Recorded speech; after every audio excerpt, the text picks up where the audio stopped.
Hi, everyone. My name is Ariel Feist. I'm a member of the eGain team, and I'd like to welcome you all to the Knowledge Hub Agent Knowledge, Process Guidance, and Virtual Assistance and Self-Service webinar. It's the first in our series of webinars this fall. The webinars that follow are already just around the corner, so be sure to register for them on the eGain website. Before we get into everything about the Knowledge Hub in today's webinar, I just want to go over a few announcements very quickly, and we'll take a look at the agenda while we do so. So we're recording this webinar. For those of us who won't be able to attend the entire event, we will make the recording available for you in the next couple of days. If you take a look at the agenda, I'll let you see what we'll be covering today, but I also want to point out that we have a Q&A session dedicated at the end with about 20 minutes for your questions. Be sure to find the question panel in the GoToWebinar interface when you have a moment. As we go through the webinar, type any questions that might spring to mind. We have a panel of experts standing by to answer all the questions that we can, time permitting. If we don't have enough time to get through all the questions, we do have another space for you to type in your questions and ask our experts and collaborate with others on eGain community. More about that will be at the end of the webinar, and we'll go over that when that time comes. Now, I want to just quickly lay out who will be speaking today, and we'll get right into the meat of the webinar. If you know us here at eGain, you know how important knowledge management is to us. Yesterday, eGain announced the Knowledge Hub, a rich one-stop knowledge management solution for digital first in the remote first era. We are all super excited about this, so excited that we even invited our CEO, Ashu, to speak for this first series of webinars. In today's webinar, CEO Ashu Roy will discuss the why and what of Knowledge Hubs. We're super excited to have him here for you today. Next, Arvind Gopal, VP for Product Management, will discuss the 7 knowledge best practices recommended by Gartner and how eGain Knowledge Hubs deliver all those best practices with a combination of product, platform, process, and people all in harmony. After that, Vivian Wen, Solution Consultant, will demonstrate how our Knowledge Hub showcasing as an easy agent, business, and customer experience solution. Finally, we'll have our Q&A session with our expert panel. With all that out of the way, I'm sure everybody's ready to get started. Without any further delay, please welcome Ashu Roy. Thank you, Ariel, and hello, everyone. Good morning, and we are very excited about this webinar where we'll spend time talking about Knowledge Hubs. And the reason we believe Knowledge Hubs are really crucial to the customer engagement modernization that most businesses are now driving. And it's coming from a place where over the last several years, the digital transformation initiatives and programs have been invested in heavily, in starting all the way from the top with the board and the CEO laying out the agenda, and then CXOs picking up that agenda and turning it into programs. Customer engagement as an area has seen a lot of investment in digital transformation. And the reason is obvious, because you kind of start from the customer first. You want to make sure the customer experiences are digitalized. That has been the journey over the last few years for most of your organizations as well, I'm sure. Now, as that has happened, you all have walked through the journey the customers take in interacting with your business. You've mapped them out. You have invested heavily in lots of digital technologies, cool technologies. You have built what I would call the digital infrastructure to connect customers easier with your business. As a result, your customers are interacting with you more. They're asking more questions. They're touching you from different points, new channels, traditional channels, messaging, the apps, of course, the web, now increasingly video because of the work from home and all the pandemic induced interactions. With all that said, there is one challenge which we see with many of our clients, and Gartner talks about as well, and that is customers are still having a lot of problems trying to get to answers from business. And that's a conundrum and an urgency which is quite fierce, because Forrester and eGain, we did a survey a year ago, And we found that businesses, even as they are investing heavily in digital transformation and improving their customer engagement, are finding that their clients, their customers, are really frustrated with the lack of good answers, lack of correct answers, lack of consistent answers. And the pandemic has further exacerbated that problem. So what's missing? Is it that with all the investment that the marketplace has made in digital technologies in the area of customer engagement, how has that made matters worse? Because we are seeing our clients telling us how with the proliferation, the increase of channels, the amount of customer contact has gone up because the cost and effort in connecting has gone down. But they are facing more and more silos of technology. Their customers are facing disconnected experiences. Their agents, meaning these experts who are helping them in contact centers and stores, are running ragged trying to connect and be the human glue across all these touch points. Because the customer is hopping across channels trying to get to the right answer. And businesses trying to enable all this are struggling because every new digital technology they are putting in seems to create yet another silo of experience. Now, layer on top of that the fact that over the last year and a half, at least in the US and even in Europe and other parts of the world, the new normal is working from home. And as agents and business associates are working from home, what you have is a new sort of workforce, a workforce that you have to onboard, train, and ensure productivity and compliance around without seeing them in person, without having them sit in a bullpen, without having the ability to exchange notes and hand wave to each other when you have a question. That environment, you have to then intersect it with what the economists are calling the Great Resignation. Right? A lot of workforce is just not coming back to work. A lot of people are deciding to make a change in the way of life. And that may include some of us. What that means is for organizations, for businesses, now you're talking about an environment where the know-how is no longer available in people's heads. The folks who used to know how to answer a lot of complex questions are no more in the workforce. That's the environment in which you're adding more and more digital connectivity with your customers. You see the problem? So a lot more questions and a lot more difficult environment to do informal knowledge exchange. Informal knowledge exchange doesn't work anymore. That's the missing ingredient, is how do you formalize, how do you rapidly create and retrieve relevant content and knowledge so that your teams, your self-service systems can provide correct, consistent, and quick answers. Because all this while, the increasing digital connectivity, thanks to the digital investments you are making, that's encouraging more and more customer contact. So it's a perfect storm. And that's what Gartner is pointing to in their latest white paper, that they talk about delivering relevant content and knowledge.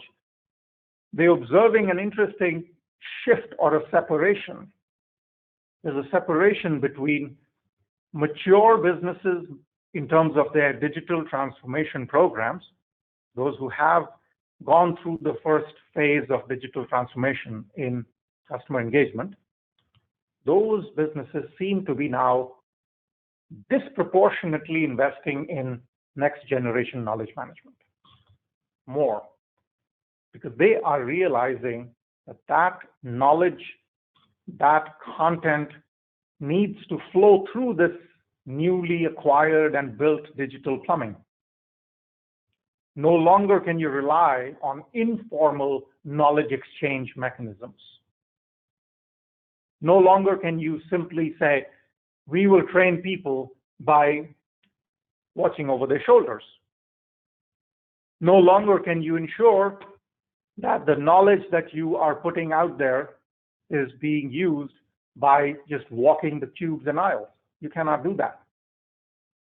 That's the missing ingredient, is rapidly created and effectively distributed knowledge and content to all your touch points, both self-service and agent-assisted. Now, Gartner has put together this very nice 7 best practices model, and this is what we are showing you here on this slide, where they talk about the 7 capabilities that they believe an effective modern knowledge system ought to have that can plug into your omni-channel digital first environment for customer engagement. I will not go into the details of this right now because my colleague Arvind Gopal, he's going to talk about all 7 pieces and also how the eGain Knowledge Hub addresses that very well. But the one thing I will bring out here is that this is an observation from Gartner, and we see the same thing in working with our clients, that all these 7 capabilities need to be enabled reasonably well. You cannot ignore a few of them and focus on the others. So in Gartner speak, they say a common challenge organizations face is that they do need a combination of all the tools and best practices. All these 7 things must be enabled either by technology or people or process, or a combination thereof. If you just focus on a few, you end up creating a fairly distorted knowledge system which doesn't work well enough for you to get the ROI that you need.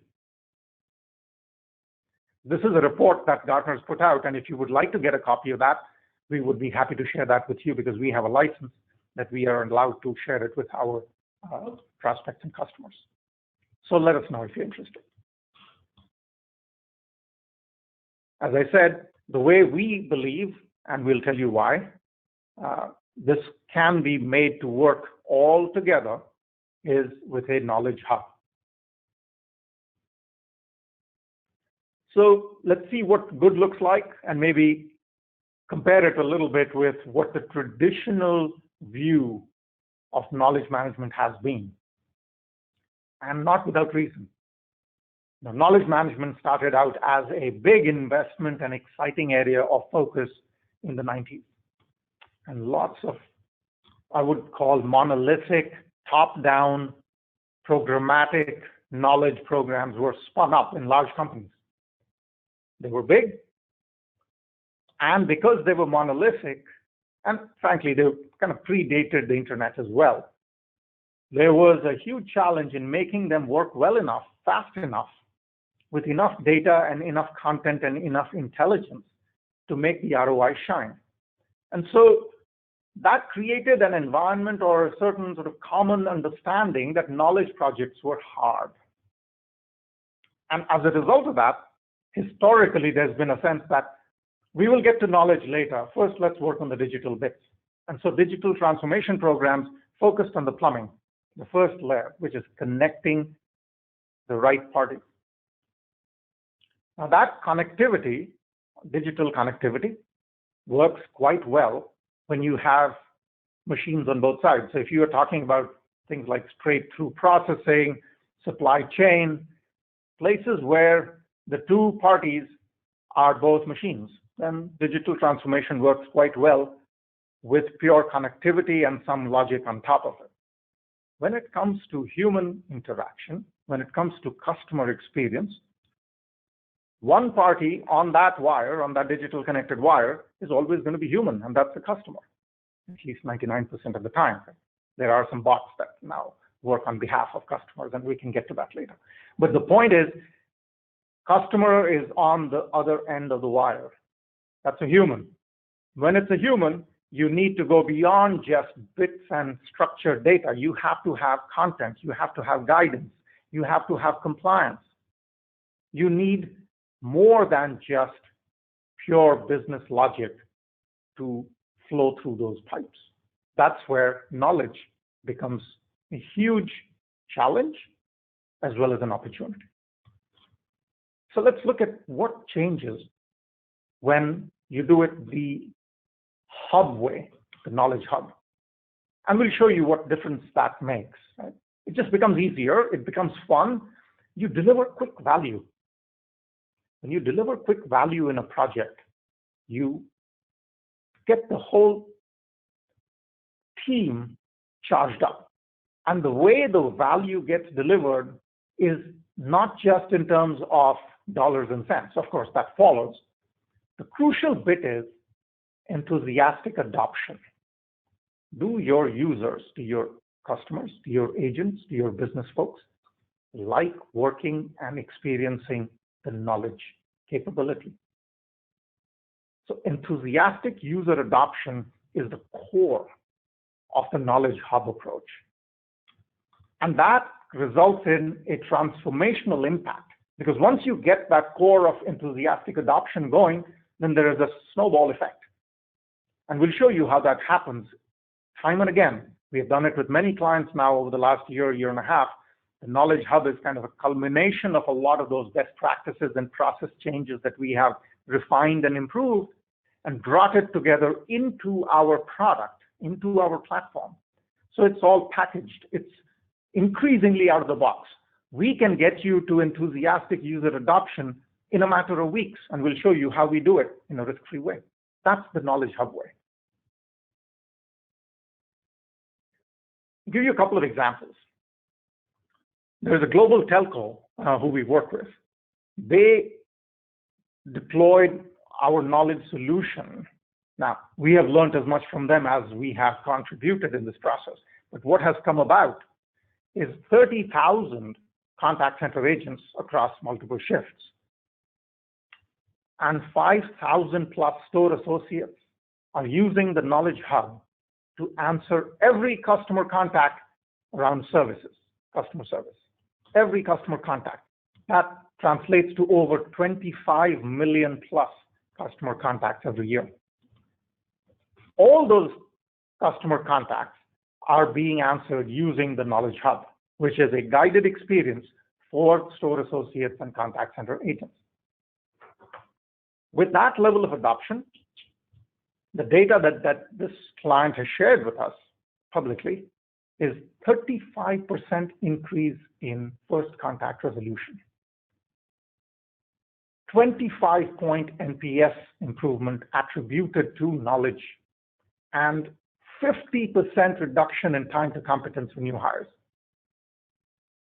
You have to sort of step back and look at the impact at scale.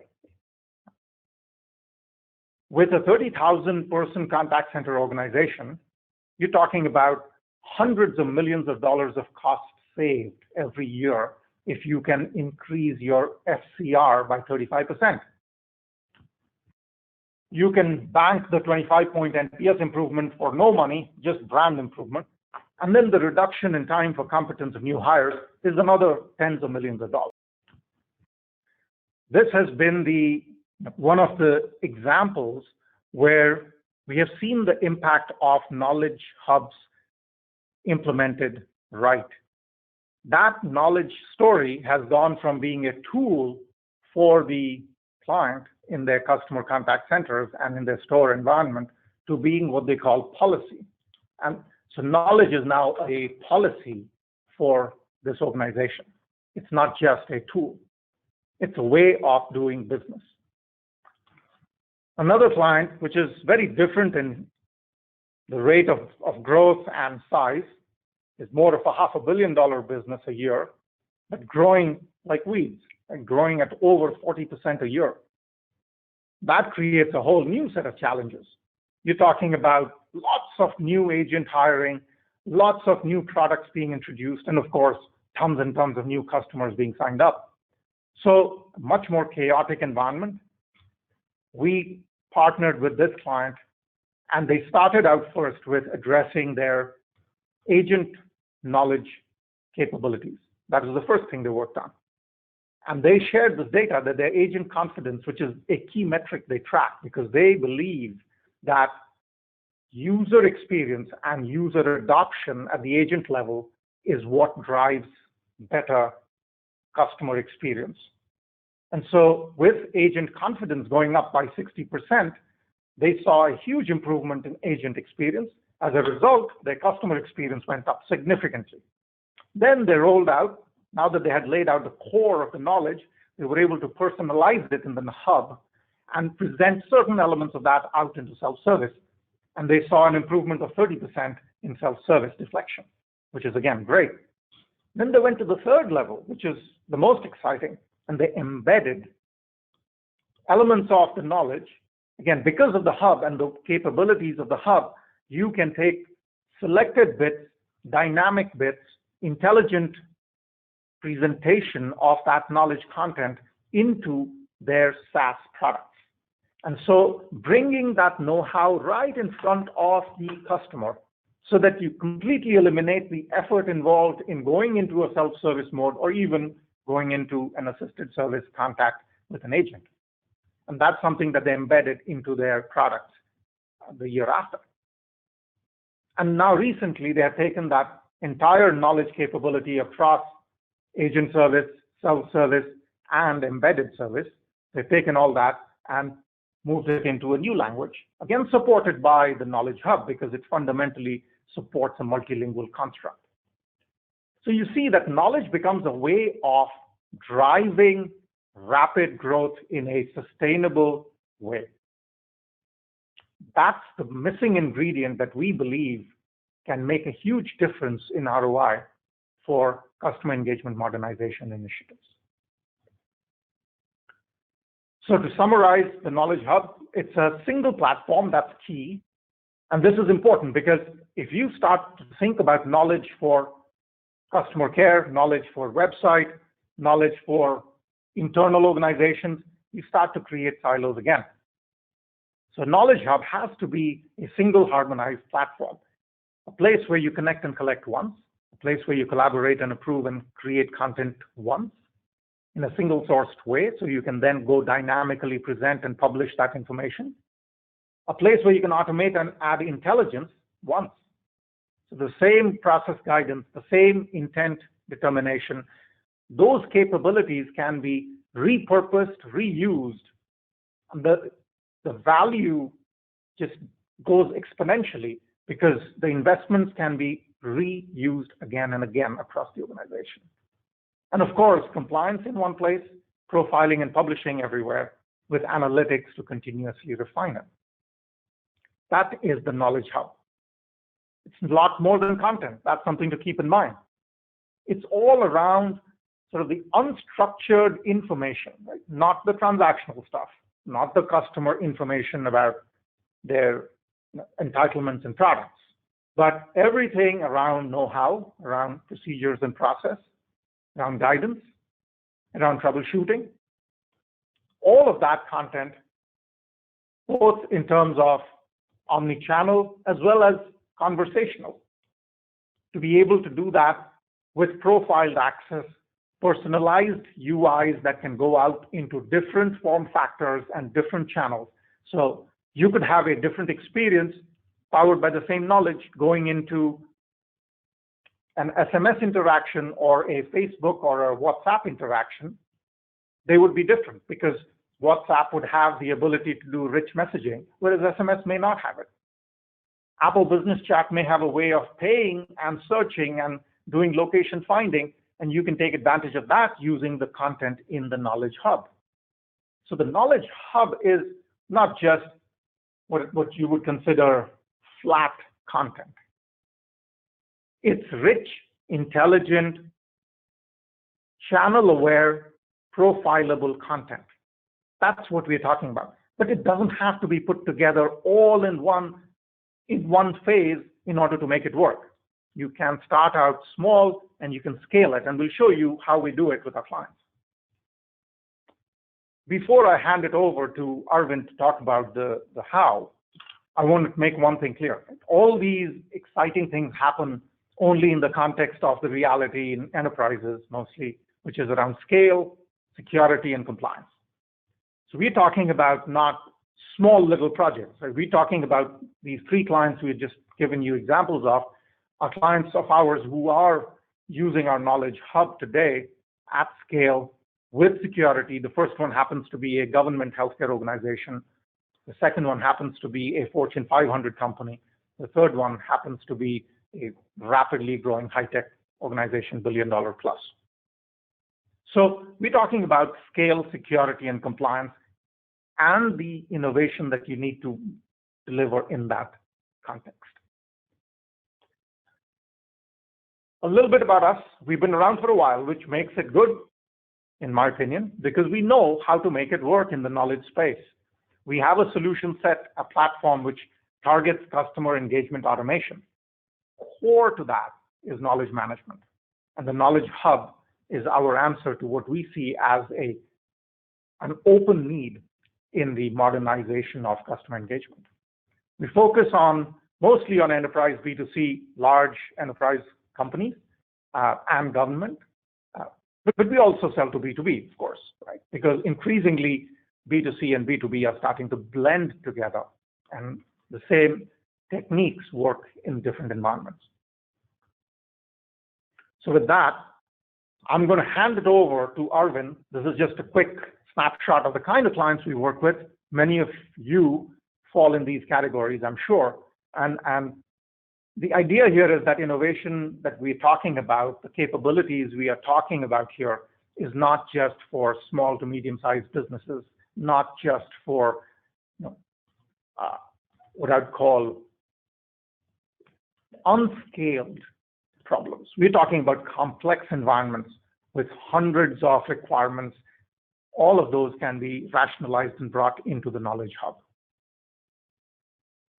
So let me hand it over now to Arvind Gopal, and he will walk you through how we hub. Thank you. Thank you, Ashok.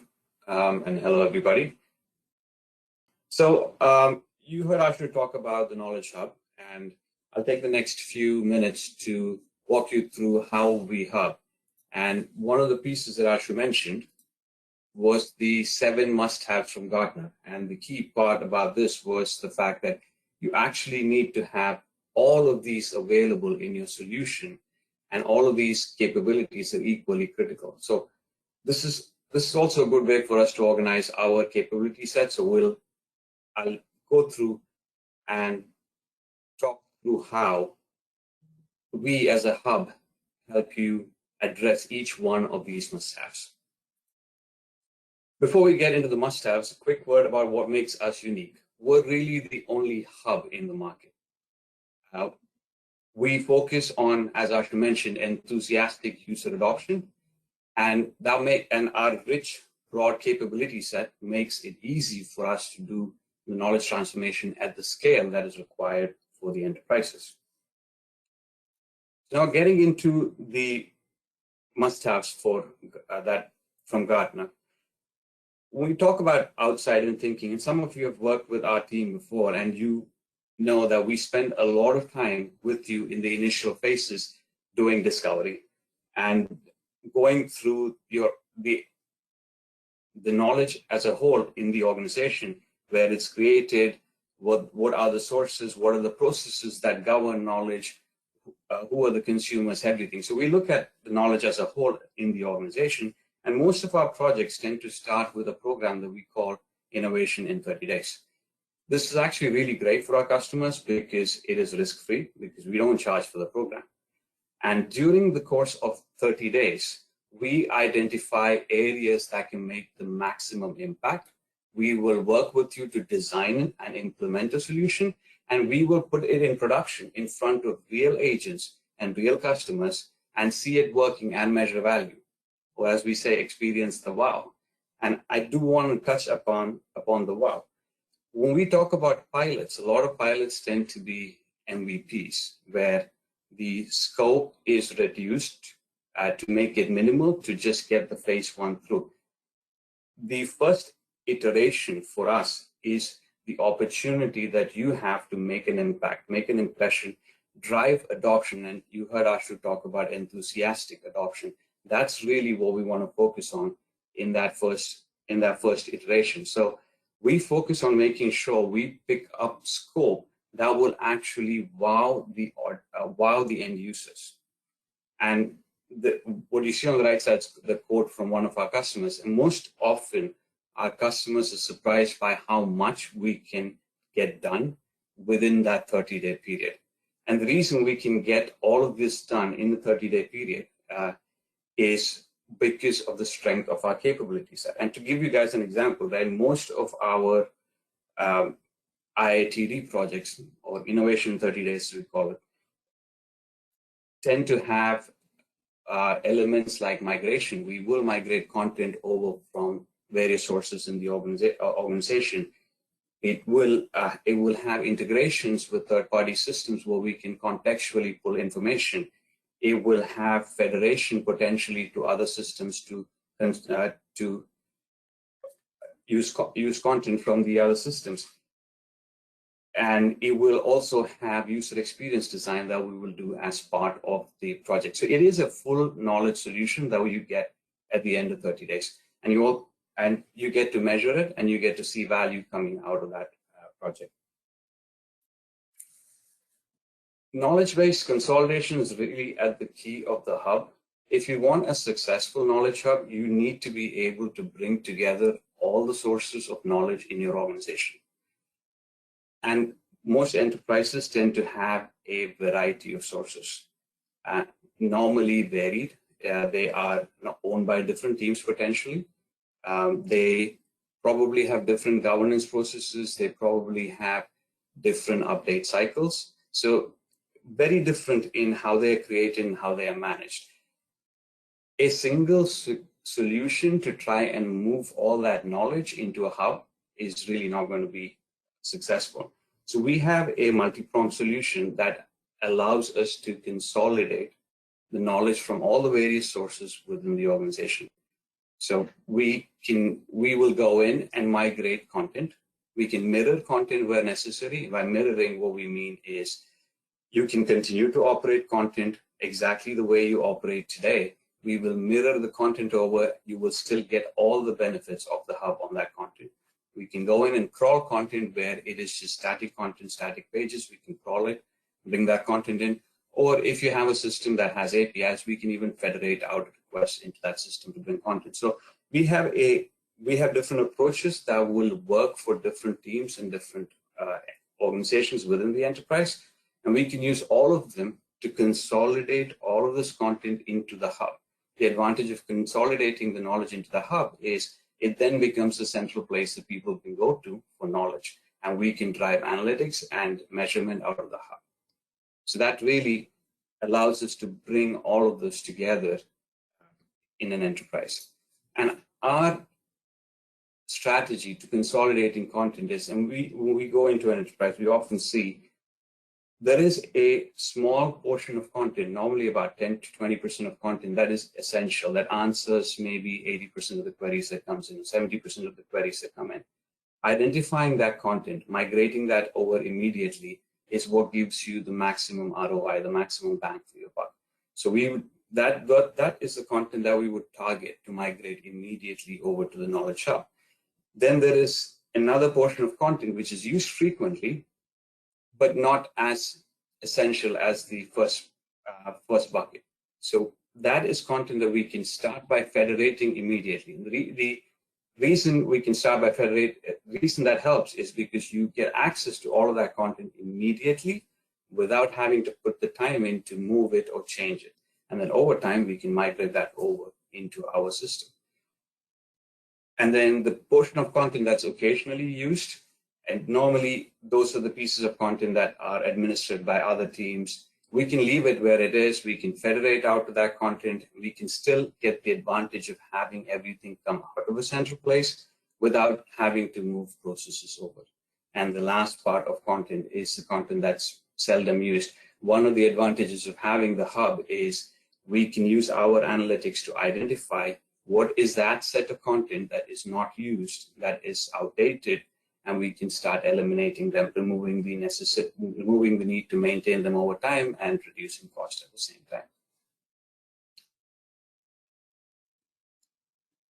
Search really is a cornerstone of any knowledge management system.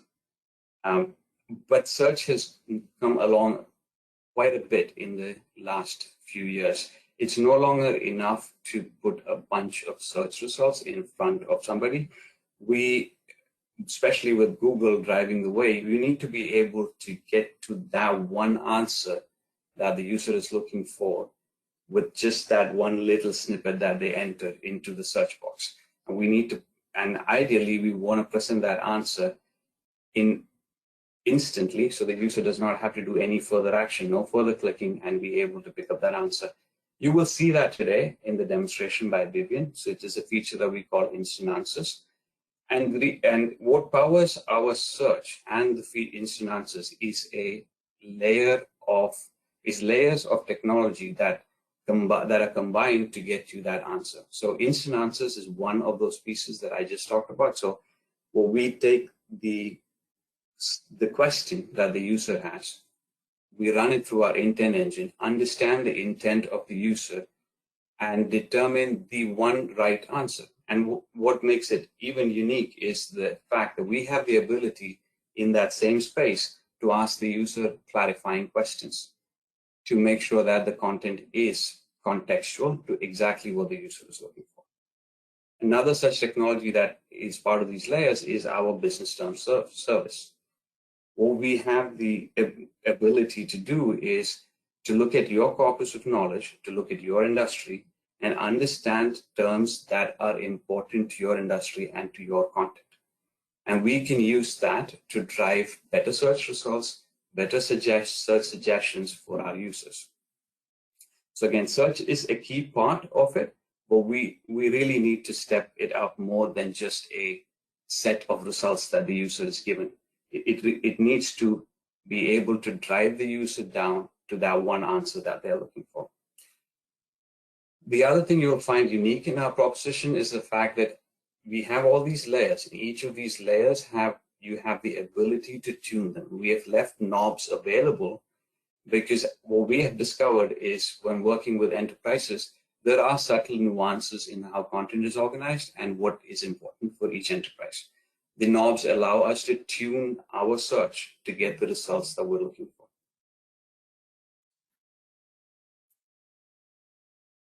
Guided experience is often viewed as a way to step agents through a process, one step at a time, giving them some level of guidance along the way. But guidance, in our view, is a lot more than that. We are actually pioneers in this area. We started using our reasoning technology probably 25 to 30 years back, and we have been refining it since. There are many applications of guidance within an organization, and we have the ability to address all of these. For example, the guided process is the absolute simplest of it, which is guiding the agent through a set of steps with some decisioning along the way, something that a case tree might be able to do. Another place where this would apply is diagnostics, where you're trying to diagnose the problem. That is where the ability to reach out to an external system to bring in information. It might be an order management system, or it might be an IoT system, but to be able to connect to the system, bring that information in, use that in diagnosing the problem and arriving at a solution is important. Another application would be best match, where often used in product selection, a customer is looking for what product is best suited to his needs. We have the ability to ask questions that the customer would understand and match them up with the best potential product. And the reason we are able to do that is because our technology has the ability to work with partial answers. So we do not need everything answered. We work with partial answers. We can come up with best potential matches or the closest solution and present that to the customer. Monitoring and compliance is actually another important area for guidance. And this is something that you will see in the demo today with Vivian, where we can continuously monitor the conversation between the customer and the agent and alert the agent in cases where a compliant response is required, and be able to alert a supervisor if a non-compliant response is detected, etc. Touched briefly upon data-driven guided experience, which is our ability to reach out to other systems. And hypothesis-based reasoning is a place where you can present a hypothesis and reason back to see if that holds up. If not, switch over and find, again, some very useful to find answers to more complex problems. So a true guided experience, in our view, needs to be able to handle all the various scenarios that you would run into in an enterprise. And we have the ability to do that. VCAs are popular today. They're probably one of the most popular things in the market.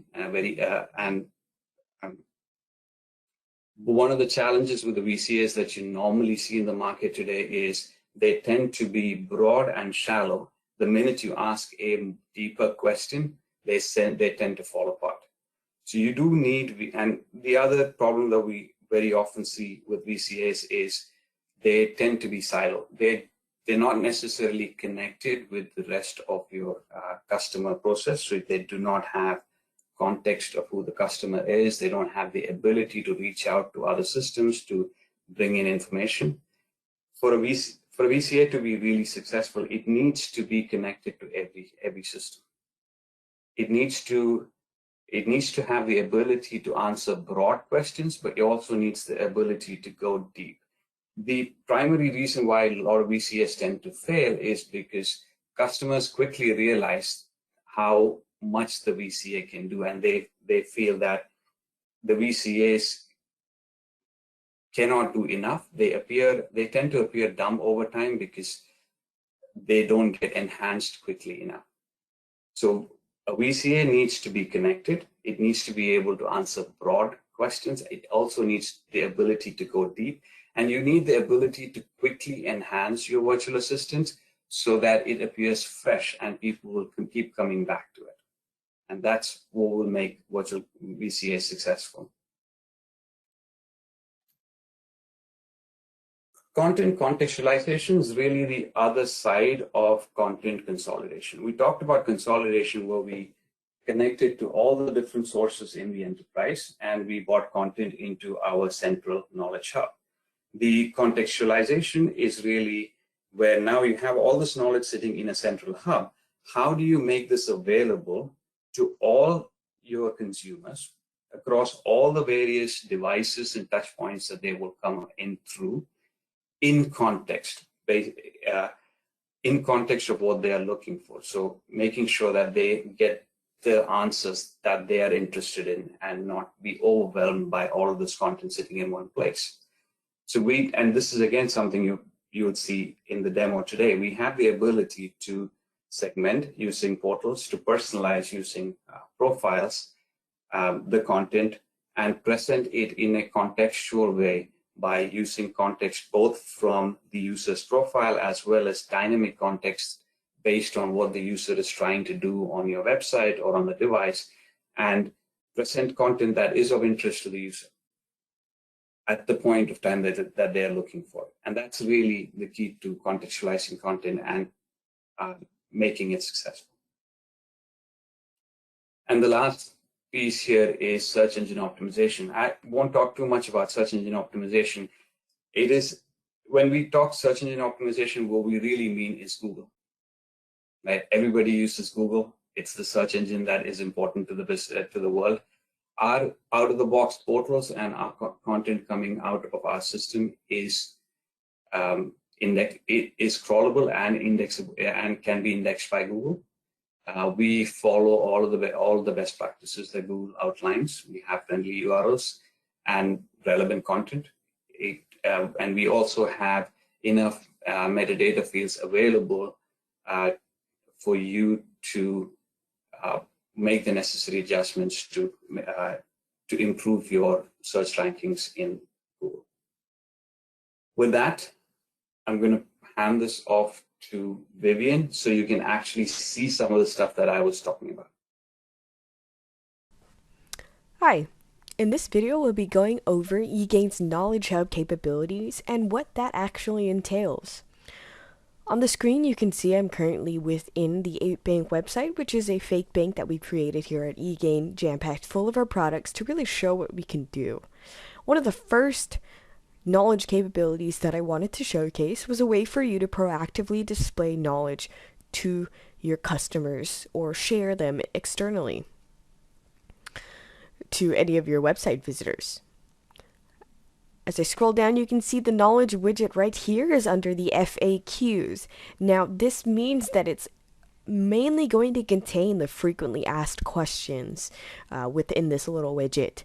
But our knowledge widgets can be contextually or dynamically aware. That means that it can understand where the customer is on within your website, and then be able to display the relevant knowledge based on either that website or, let's say, for example, there's a form that your customers are filling out and they have to select certain choices to pinpoint what type of form that they're filling out. Our knowledge widget can understand what they've selected and change according to that selection. Now, the knowledge widget can, of course, open up and display the solution, but in this case, what we've built out is the ability for your customers to actually be taken over to the web self-service page. Of course, the web self-service can also just be a separate link, but in this case, I'll go ahead and click on one of the FAQ questions. Right, so I've selected on can I manage my account online, and you can see with can I manage my account online, the content contains not just text, but also any images, pictures that are related, or any videos that you find to be related, right? So we can embed those videos within the content and have that viewable to your customers. We also have any attachments displayed within, right? We then have the ability to rate this article and determine whether or not this article was useful, right? Yes or no. Now, this is just an out-of-the-box one. You can, of course, have a 5-star rating or anything like that, but this will help determine actually the frequently asked questions or the most trending topics, which I'll showcase in a little bit. We also have some other capabilities such as the feedback option to offer up any feedback to your business in terms of the content itself. I can share it externally. I have the ability to bookmark this, so if I'm logged in, I can bookmark it and come back, or I can bookmark this page within my web browser as well. Further than that, I also have the related articles. Now, these related articles are automatically created by the system, but they can also manually be selected by the business as well to display the most relevant content in relation to this article specifically. Now I've gone through the article content. I do want to showcase more about the web self-service, so I'll go back to the home page of the web self-service. Now the web self-service, you can see all the different topics displayed. Right, I've got the search bar as well as an announcement pane that can be a carousel, and it will move through, display all the relevant announcements out there to showcase to your customers. If I scroll down, I can see both the trending articles topics list, which is determined by the rating we had just seen earlier, as well as the most recently updated articles. So anybody looking in can see which content has been updated recently if there's any new information. Now, along with that, I do have the search capability, right? So within the search, you can see I can already refine my search by filtering it down if needed to. But in this case, I'll go ahead and just type out a question. Am I, right? And you can see as I type out am I, I've got search suggestions. Whatever terms that I need to type out after, the system actually suggests those terms for me. Any articles that actually have what I'm looking for, as well as any guidance articles if needed to. Now, it's not displayed in this search specifically, but there is the ability, or the system does offer up any topics that are relevant as well. So I'll go ahead and type in, am I eligible for the gold program?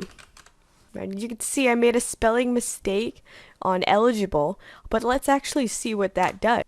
You can see with the search terms, even though I have a misspelled word, right, it does give me the option to say, did you mean, am I eligible for the gold program, right? And then it tells me all the relevant search results, the most relevant being the highest, and then the least relevant being all the way at the bottom of the list.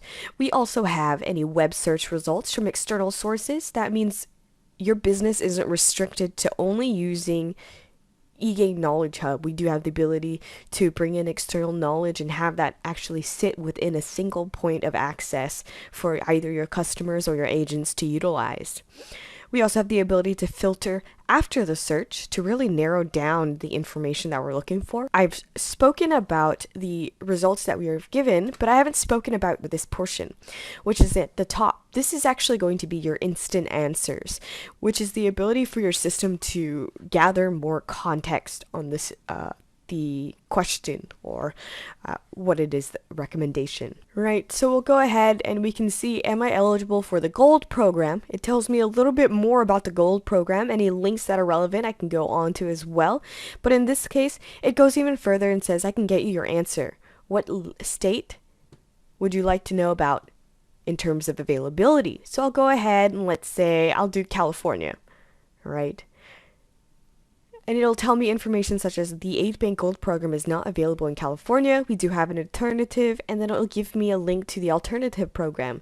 But as you can see, it was a way for the system to gather more context to really give me the recommendation or the solution that I'm looking for.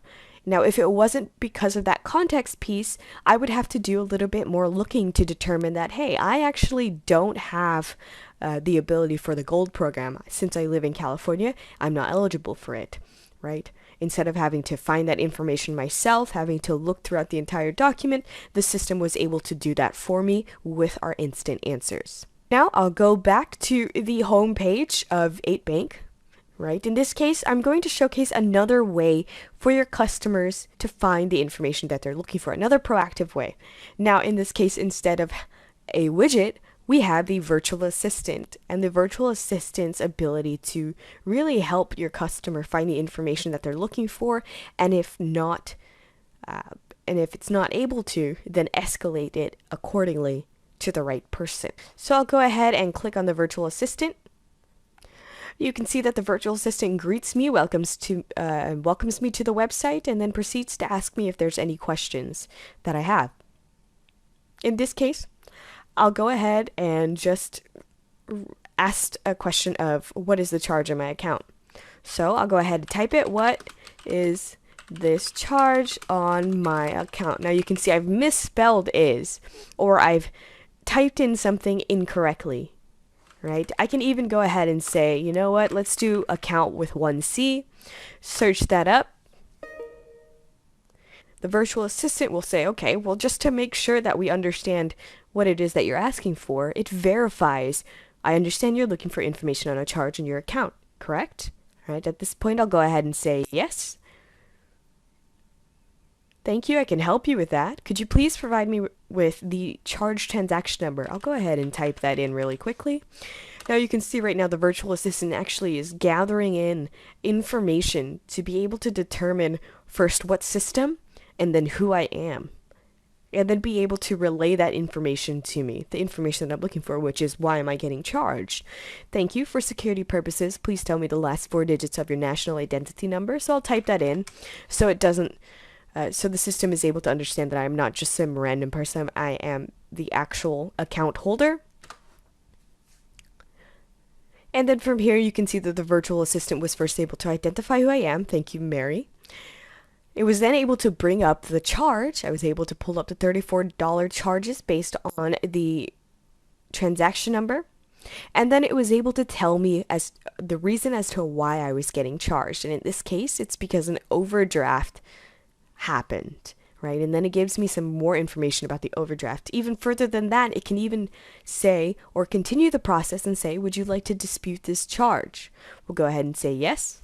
So you can see at this point, the virtual assistant is actually being trained to escalate this customer to a live agent, because for our business, we've noticed that customers tend to get frustrated when they want to dispute something. So it'll be easier to just escalate the situation. However, the virtual assistant also is able to escalate based on the customer's sentiment through keywords. The virtual assistant can determine when to escalate this conversation, or in another sense, if the virtual assistant doesn't understand anything at all, it's able to escalate and then learn from there.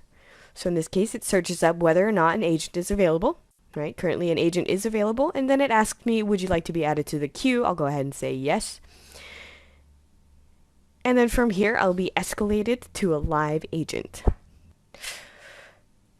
Now with the system, you can see I had that new chat, right? This is the advisor desktop for anybody who hasn't seen it before. The left pane is going to be the inbox pane, the center is going to be the response pane, and then the right is going to be the information pane. Now the information is, as you'll see in a bit, it's not just going to contain knowledge article, but it's also going to be information in regards to the customer as well. But I'll go ahead and click on the activity. From here, I have the entire interaction with the virtual assistant all available for me to read through so I can understand what information was already shared with the customer. I can minimize this and focus only on the question, which is what is this charge in my account? But I don't have to do any type of searching. I don't have to press on the solve button to automatically search up that customer's phrase. The system is actually able to determine where the virtual assistant has left off and then continue on from there. Right? All I have to do is then look at the question, add this to response, which will then give my customer the ability to respond. Now, once they've responded, you can see the system is able to automatically understand and go to the relevant next relevant question or the next critical question.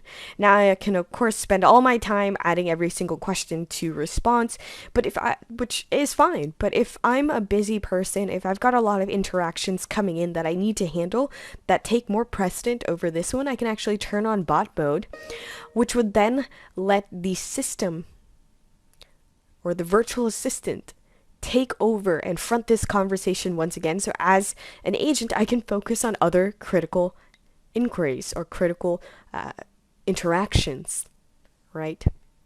Now at this point, let's go ahead and say that the customer is responding, right? You can see it updates automatically. Yes, sign me up, right? I'm not doing any type of agent interaction. Right? At this point, they've confirmed an upgrade, right? They've gone through the process of identifying and disputing this charge, and then we were able to upsell as well. Now, finally, afterwards, I can come back to this as an agent. I can review all the information that was shared by the customer, right? I can look at the final solution article, add this to response, and send this over and let them know. Now, one of the nice things about our knowledge base is, if you've noticed, it's actually the same knowledge base that your customers can utilize as well. So this central knowledge hub can be pushed out to be both external and internal facing knowledge, right? This can also be the same knowledge used by the virtual assistant as well. Now that I've gone through and helping out the customer, right, I do want to focus a little bit more on the agent knowledge. Of course, we've already showcased some of the capabilities with agent knowledge, the ability for the pass off or the handover from the virtual assistant to be automatic. I don't have to do any searches. All the information is given to me. Another example I wanted to show now, and to do this, I do have to make a phone call.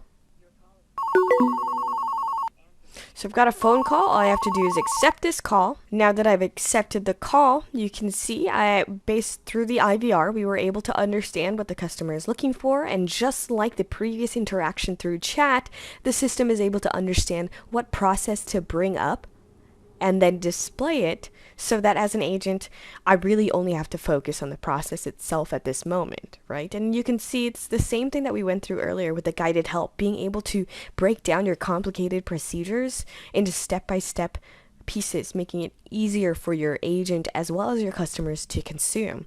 In this case, the previous example did not show any guidance, but this one did. So it shows me exactly what I need to say to the customer when I'm interacting with them, right? I can go through the entirety of the process. Let's go through this very quickly so you can see what it looks like. Now, once that's done, I can add this to response, which will add the entire article over, or if needed to, I can shorten everything and just have a link to the article so that it's saved within the call log and it can be referenced at any time. Now, let's go ahead and let's say, for example, the customer asks something else, right? So they'll ask the question of, why am I being recorded? Right. So with that, I'm able to see that the system is actually able to take the customer's speech, translate that into text, and then from there the virtual assistant can actually recommend steps or actions that the agent can take when interacting with this. So I can, of course, as an agent, say something like, because it is per company policy. Now what that means, you can see I get a notification of, hey, good job, right? You did it. Compliant response was detected. There are no mistakes. You did well. So it really reestablishes and reaffirms the agent's ability to handle that information. Just gives them a nice pat on the back so they can feel good about how they responded. Now, let's say the agent were to respond with something like, it is because we can record you. You can see that the system alerts me, lets me know, hey, you responded in a non-compliant way. Please transfer or conference in a supervisor. There's been a mistake. But you can see having that virtual assistant for agent there really helps to identify any missing pieces, right? It really helps your agents understand where they need to go, reaffirms their position when they're doing a good job, and then gives them the steps they need when they make a mistake. So overall, the Knowledge Hub is able to give your customers and your agents the information that they need, no matter how or where they want to access that information. It's all within a single point of access with the same knowledge being shared throughout. Hi, thanks, Vivian. We're now actually at a point where we can take some questions. And Arvind, if you can hark back to your section after Vivian's brilliant demo, go back and think about everything you said. There is a question that says, what is the difference between federating and migrating content? Yes, Manju, I did see that question. So migration of content is where we would take content from existing systems and actually move them over to the eGain knowledge base. You will then continue to maintain content in the eGain knowledge base. You will get the advantage you get is you get all the features, all the authoring and content management capabilities of the eGain system when you migrate content over, which includes things like single sourcing, profiling, personalization, etc. With federation, you often have content that is potentially owned by a different team, has a different governance process around, is in a different system that you want to continue to use further. In those cases, we can keep the content in the system that it was originally present in. We won't move the content over, but we have the ability to reach out and use that content as part of the larger knowledge base and be able to use that content in our portals as well as in search results. So the content doesn't move. You continue to use your current processes to maintain the content, but we can use that content to serve the consumers on the other end through our knowledge base. That's the difference.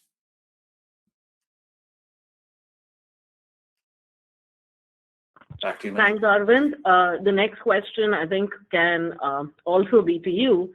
It's very simple. It says, can videos from SharePoint be inserted, or is it only YouTube? Absolutely. We can insert videos from pretty much any system into the knowledge base content. And it's just not limited to videos. Any rich content, even interactive content, can be embedded within the knowledge system.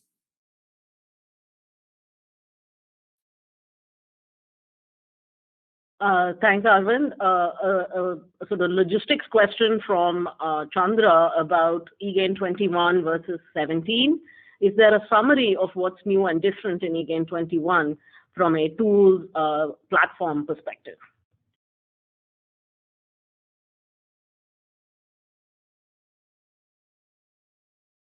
Yes, and we can share that after this webinar. So we can share information on what's new in eGain 21. Thank you. I do have a more sort of higher level question, and Ian, I think if you can take this, that'd be great. What is the key thing when you're starting a knowledge project? Okay, thanks, Manju. It's a good question. It's first of all, I think you've got to remember not everybody is starting from the same place. Some people have basically just a collection of content, but not really a working knowledge base. Other people have got some sort of knowledge base, but really aren't getting all they want out of it and want to get something better. And assuming we're talking contact center rather than web self-service, then I think as we've covered, the main thing is that whatever you start with has got to have a high impact, both to the business and particularly to the users. It's really difficult to, the main thing in maintaining a good knowledge base is to keep an active and engaged group of users, as they're vital to not just having a knowledge base, but developing a whole knowledge culture.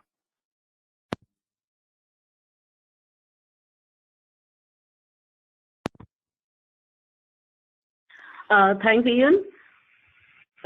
Maybe a related question. Have you had any failed implementations? And anyone on the practitioner team or the product management team can take this. Ian, you want to take a first stab? Yeah, yes, indeed. I think it's got better, but there has been historically there are quite a high proportion of there's quite a high proportion of IT project failures in general, but those that are related to knowledge management are often where you've not got the user team on board, and that's often related to not so much the features and function of the knowledge base, but the level of communication and engagement with the users, in particular the cycle time. So basically, if you get a really good knowledge base and you put it out there, but you don't respond to any feedback for 6 months, then it doesn't really matter how good it was in the start. You'll end up losing a user base. So, I mean, a lot of the things are that it's, you know, the failures are typically, they're not technical, they're not procedural, they're often people issues and communication issues, and it often happens when there's been a change of sponsorship and so on. So I think that's why one of the things we would say in our kind of services offering, that is not about, it's not about building a knowledge base. Building a knowledge base isn't that hard. What you need to be aiming at is making sure that knowledge base is still delivering value 2 to 3 years after you launched it. And that does require a more strategic effort to avoid the kind of failures. Hopefully that will do.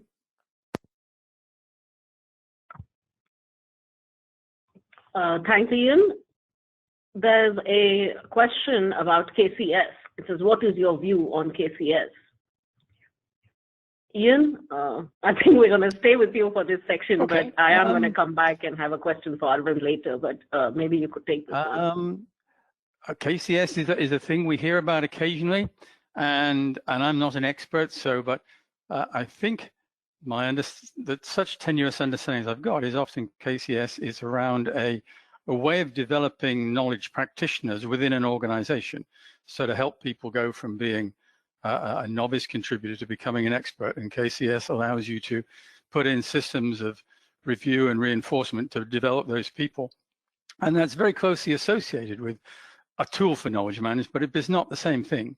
You can have a very successful knowledge management system where you have, where the system is more curated. So KCS is very important when it's really an expert-to-expert communication. So where you're sharing experts amongst a community of experts, then you may need to format that. If what you're doing is, right, we've got a single source of truth, a single team that defines the knowledge base, and other people who pass it out there, then typically just a decent feedback rating mechanism will do. But I think the one thing to note is that people who love it really, really love it. And so it's an important thing out there in the market. Okay, Manju, if you, that's my passing you back Thanks, to you. Ian. Thanks, Ian. Do have a question. You mentioned learning. Do you have any analytics around that you could speak to tell us how effective it is or how it's working? Matthew or James, do you want to take those?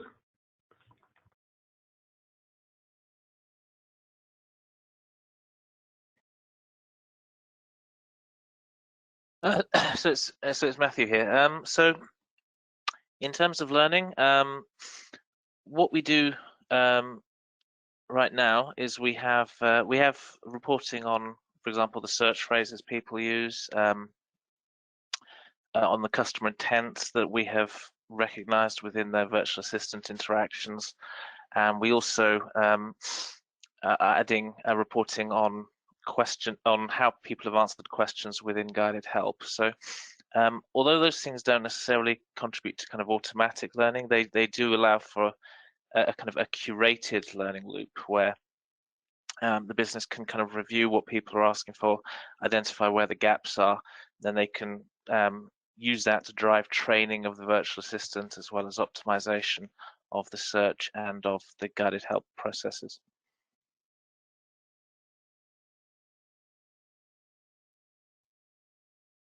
Thanks, Matthew. We have a question from a current customer.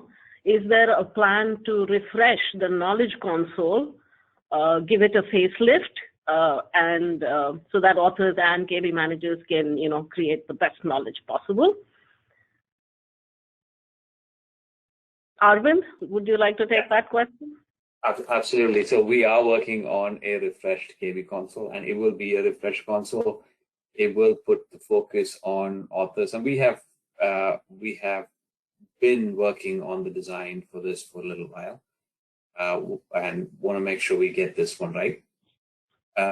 So we're excited about what we have, and we will have something to share with this community pretty soon. Closer towards the end of the year, hopefully we'll be able to actually show you a demo of this console. Thanks, Arvind. A more general question. How do you compare with other knowledge vendors out there?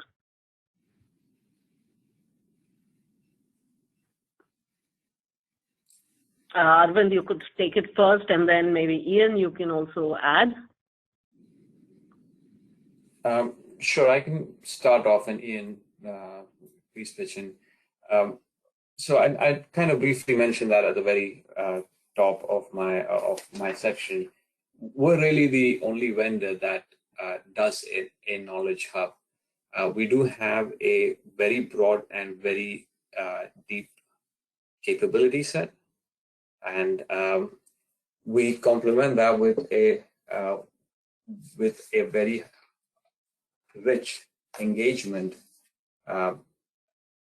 focused on the wow factor, focused on enthusiastic user adoption, as Ashu mentioned, to make sure the knowledge program is actually successful and easy for the business to implement and maintain over time. Ian, do you want to add more to it? Yes, thanks, Arvind. Yeah, I mean, it's a good point that I think one of the Gartner reports states there's something like 2,000 virtual assistant, companies sprung up in the last couple of years. So I can't say that I can compare to all of those, but I think the thing that historically, as we've seen, provides the long-term value is the reasoning engine. So you get significant value by being able to keep all your content under control, search for it and find it and browse for it. That gives you a lot of benefit. But when you can provide guided reasoning to help people who don't really know what to search for find what they're looking for, then that's a much more significant thing. So in some of the things we're building with our longer term customers, it tends to be around the reasoning.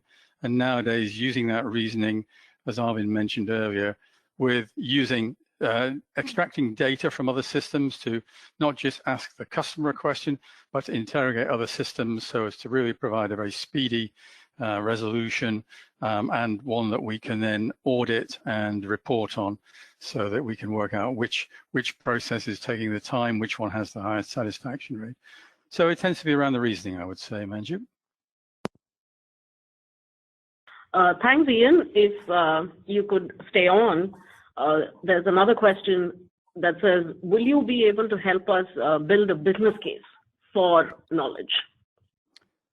Absolutely. It's I think there's various.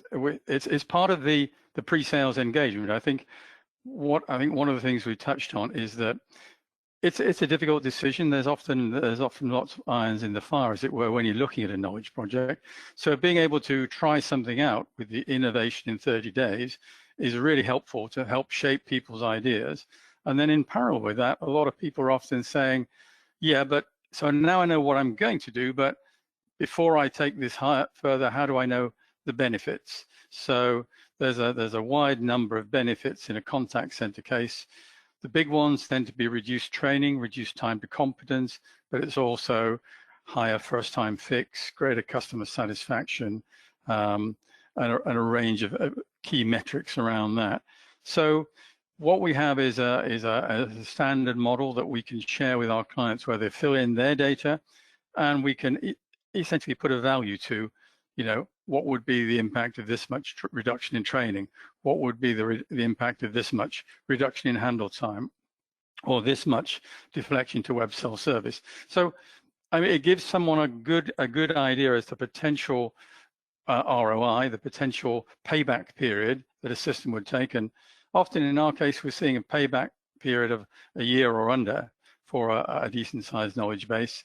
But I think, to be fair, a lot of people would take that number and then say, that's great, but what I might need to do is run those numbers through my own system to go through the internal processes. So yeah, we certainly help, but we're often there just to give a guide of the kind of framework of the size of the benefits.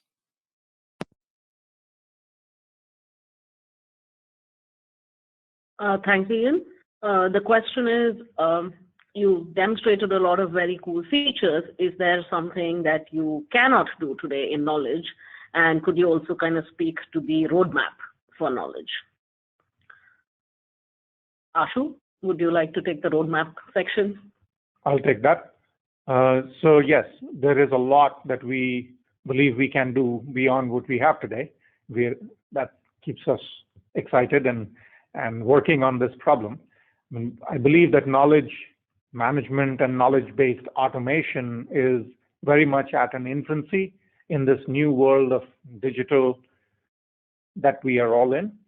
And what that means is the areas where we see a lot of opportunity now, I would say two areas primarily.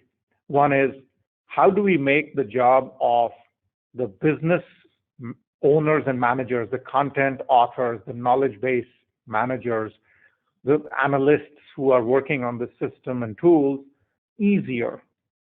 That has to do with the way new content is captured and curated, potentially with automation assisting in that process. That's an area of active work for us. We believe that listening into more of the conversations across the different channels and figuring out ways to tap into those conversations and bring them back into the workflow to create relevant knowledge improvement is going to be a big part of improvement in knowledge practice. So how do you keep the rate of change of the knowledge system high without spending a lot of time and money in doing that? That's one area. And we have some interesting work that we're doing in that area. The second area that we believe is extremely important is, how do you embed knowledge across the organization much more effectively? And that's something we do very well today, but we think we can do even more. So through our APIs on the platform in the Knowledge Hub, we have the ability to take very contextual requests from other systems in the business environment. So let's say CRM systems or point of service systems or apps, to be able to take contextual knowledge requests or search requests coming from those sources and responding with intelligent content going back in a way that then gets published in the right form factor, presented the right way in those tools. That, even though we do a good job today, we have out-of-box connectors with a bunch of CRM systems like Salesforce and Microsoft, SAP, ServiceNow, and so on. We think that we can do a whole lot more. So those are two big areas that we are excited about in terms of a roadmap. Thanks, Ashu. I don't see any other questions, but we do have about 5 minutes left in our schedule time. So if anyone's thought of anything, please go ahead and type your question in the question panel. In the meantime, I'd like you to take a look at the slide that's been up there all through our Q&A session. We do want to continue this conversation on the eGain community. If you haven't signed up yet, just go to our website. The link is on this. We'll be sharing this recording, so you'll have the link, but otherwise just go to community.egain.com. We monitor it very, very carefully, and we always try and respond as quickly as we can. The SLA is really, really good.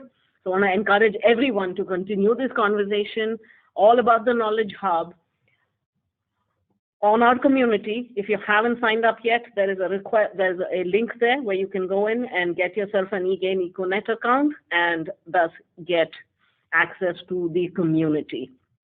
We also look forward to seeing you at our other webinars. The next one, I believe, is on September 22nd, and that's going to be all about the Messaging Hub. So make sure you come back, join us. In the meantime, if there are no more questions, I'd like to thank our two main presenters, Ashu Roy and Arvind Gopal, and the entire panel for their time this morning, and very, very specially, all of you who've given us 90 minutes of your time to talk about the Knowledge Hub. Thank you.